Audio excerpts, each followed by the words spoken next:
From 1939 to 1945, the majority of the world's nations were locked in combat during World War II.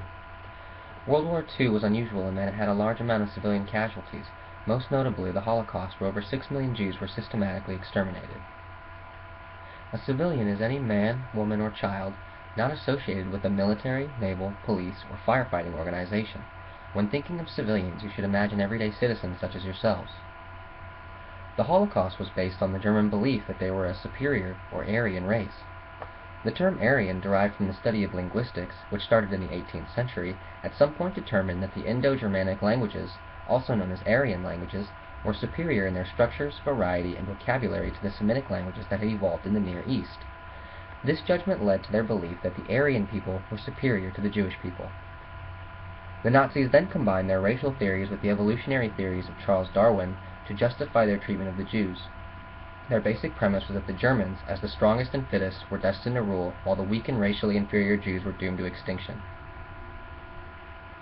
The Nazis began their plan by forcibly moving large populations of Jewish civilians into crowded ghettos, isolated from the rest of society.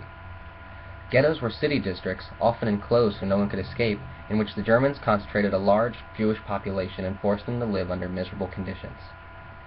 The ghettos lacked the necessary food, water, space, and sanitary facilities required by so many people living within their constricted boundaries.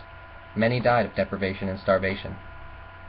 This concentration of the Jewish population later aided the Nazis in their deportation of the Jews to concentration camps.